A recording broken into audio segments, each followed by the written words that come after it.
جی شہری رحمان نے اگر ابھی نہیں بولا نا تو تم سب کی خیر نہیں ہے. جی پلیز دادی آپ, میں ادھر ہی ہوں. سردار صاحب آ جائیے, منسٹر بھی ہیں. Honourable federal minister for climate change please. ابھی آپ نے دادی بولا تو مجھے بھی ایکسپینڈ ضرور کر دیں کہ پھر میں کہوں گی دادی کوئی بری بات تو نہیں ہے, یہ تو آنر کی بات ہے. دادا گیری نہیں چلنے کی ہے چیئرمین. پھر دیکھیے کس کس کی ہے.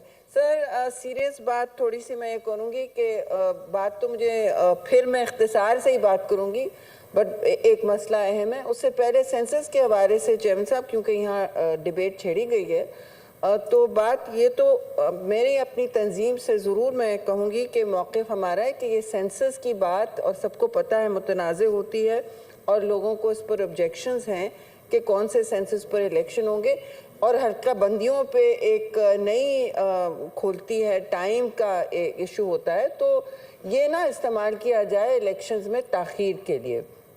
اور یہ ایک آپ نے عام فہم یہ بات سنی ہوگی, تو میں اس حوالے سے کہنا چاہتی ہوں کہ ہم نہیں چاہتے کہ الیکشنز میں تاخیر ہو اور یہ وقت پہ ہوں اور آئین کے مطابق ہوں. دوسری بات جو میں کہنا چاہ رہی تھی چیئرمین صاحب, وہ ایک اس ہاؤس میں پتہ نہیں نوٹس لیا ہے کہ نہیں, لیکن سینٹ آج کل بہت فعال طریقے سے اپنا کردار ادا کر رہا ہے, اور میں بھی شکر گزار ہوں سب کی کہ جس طرح انہوں نے جن بلوں میں خامیاں تھیں ان کو کمیٹی بھیجا اور وہاں سے ہم ان کی فہم سے مستفیض ہوئے.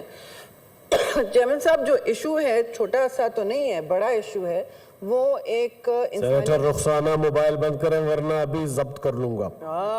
کس کس کے موبائل ضبط ہو رہے ہیں. اب دیکھیے اچھی بات ہے, بالکل ہاؤس میں ایک ڈسپلن ہونا چاہیے. چیئرمین صاحب اس میں ایک بات بہت آج کل سامنے سب کے ہے, اور میں سمجھتی ہوں ہم سب متفق ہیں کہ اس وقت ایک لڑکی ہے جو نابالغ ہے اور اس کا نام رضوانہ ہے, وہ ناجائز لوگوں کے طاقت کے استعمال کا, ایک سول جج کی ان کی فیملی کے طاقت کے استعمال کا شکار ہے, اور ہسپتال میں آئی سی یو کے اندر اپنی زندگی کی جنگ لڑ رہی ہے. لیکن کسی نے یہ نوٹس نہیں لیا, اور ان کی فیملی, اس سول جج کی فیملی جنہوں نے اس لڑکی کا یہ حشر کیا ہے, مطلب اس کا حشر دیکھنے کا ہے. اور لاہور کے آئی سی یو میں وہ ایک اسپتال میں ہے, سارے لیڈرز لاہور کے جو ہیں وہ بہت سارے گئے بھی ہیں ان کی عیادت کرنے. لیکن مجھے بتائیں کہ جب ہر چیز کا سو موٹو لیا جاتا ہے, نوٹس لیا جاتا ہے, تو جب اپنے گھر سے کوئی اس طرح اپنی طاقت کا ناجائز استعمال کر رہا ہے, تو یہ کہاں کا انصاف ہے چیئرمین صاحب؟ کیوں نہیں اپنے گھر میں پہلے دیکھا گیا ہے, اور کیوں نہیں, میں آپ کے توسط سے گزارش کرتی ہوں کہ یہ نہ کیا جائے کہ پروٹیکٹیو بیلز دے دی گئی ہیں, چلیے قانون کے مطابق جو ہونا ہے, لیکن اس لڑکی کو بھی انصاف ملنا چاہیے کیونکہ وہ طاقتور نہیں ہے, اور وہ مطلب ایک تو وہ نابالغ ہے, اور اس کو جس طرح تشدد کا انہوں نے نشانہ بنایا چیئرمین, مطلب رونگٹے کھڑے ہو جاتے ہیں اس کا حال دیکھ کے.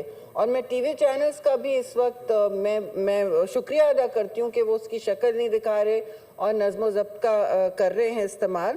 لیکن یہ بربریت ہم معاشرے میں ہم عادی ہو گئے بربریت کے, لیکن یہ بربریت جب ہمارے سول ججز کے گھر سے نکلتی ہے, اور ان کی بیگم نے جو باتیں کہی ہیں وہ بڑی تشویشناک ہیں اور اہمیت کی متحمل ہے, تو یہ اس طرح کا کام آپ دیکھیے کیسے ہو رہا ہے ہماری ناک کے نیچے. اور آپ کے سینٹ کا سیکریٹریٹ کو اس طرح کرتا چیئرمین صاحب, آپ کہتے کہ میں نوٹس لے رہا ہوں کہ نہیں, آپ کہتے آپ بیٹھے نہیں رہتے, اور ہم تو ویسے بھی آپ کے گلے پڑ چکے ہوتے, کیوں آپ بیٹھے. تو یہ جب اپنے گھر میں بات ہوتی ہے تو کیوں نہیں نوٹس لیا جا رہا؟ یہ بربریت اور سب کے سامنے بربریت ہوتی ہے. پاکستان کے قوانین کی خلاف ورزی کری ہے, اس میں تو چائلڈ پروٹیکشن ایکٹ بھی لاگو کر دینا چاہیے. میں پنجاب پولیس سے کہوں گی اگر ان کو کافی نہیں ہو رہا, ان کو اس وقت پروٹیکٹیو بیل ملی ہوئی ہے, حفاظتی بیل ملی ہوئی ہے, ضمانتیں ملی ہوئی ہیں, تو بھئی اور بہت قوانین ہے پاکستان کے. یہاں مادر پدر, یہاں جنگل کا قانون نہیں ہے چیئرمین صاحب. ان کو کہیں کہ اپنے گھر میں جب بربریت ہو رہی ہے تو نہ اپنے طاقت کا ناجائز استعمال کریں اور معصوم نہتی بچیوں کا اس طرح یہ جس طرح تشدد کا نشانہ بنایا گیا ہے وہ روکیں اور انصاف بحال کریں. تھوڑا سا ایڈ کر دوں گا سر آپ کی اجازت سے. جی آنریبل منسٹر فار لا. معذرت میں بار بار مخل ہو رہا ہوں لیکن یہ بھی آپ کے لیے ضروری تھا. بڑا یہ دوناک واقعہ اور یہ پہلا واقعہ نہیں ہے, یہ واقعات ہوئے ہیں. میرے خیال میں ہمیں ایک اویئرنیس کیمپین کی بھی ضرورت ہے کہ ہم یہ لوگوں کو یہ پیغام پہنچائیں. اور میرے لیے تکلیف دہ بات یہ بھی ہے کہ جو پہلا طیبہ والا واقعہ ہوا تھا اس میں حالانکہ اس کو واقعتاً نشان عبرت بنایا گیا اور سزائیں ہوئیں, سزائیں بحال رہیں, سپریم کورٹ تک اپیلیں خارج ہوئیں. اس کے باوجود ایسے واقعات کا ہونا, حکومتی سطح پہ ہم پوری کوشش کر رہے ہیں. ظاہر ہے اس میں 3-4 سٹیجز ہوتی ہیں کہ پہلے آپ بل تیار کرتے ہیں, وہ ان پرنسپل اپروول ہوتی ہے, پھر وہاں پہ CCLC میں, کیبنٹ میں دوبارہ, اور پھر منسٹری کنسرن. تو اس ایشو کو اب سیریسلی ڈیل کرنے کی ضرورت ہے. ہم نے لا منسٹری میں اپنے تئیں ایک کوشش کی ہے, ایک چھوٹا سا امینڈمنٹس کا بل تیار کیا ہے. مجھے امید ہے کہ وہ حکومتی بل کے طور پہ آ جائے گا, ورنہ یہ سینٹ آف پاکستان کے فلور پہ میں خود اسے موو کرنا چاہ رہا ہوں, اور کوشش کریں گے کہ جہاں پہ اور سپیڈی چیزیں ہو رہی ہیں, یہ ایک نیکی کا کام ہے. مشتاق صاحب کی اجازت سے یہ کر کے جائیں انشاءاللہ.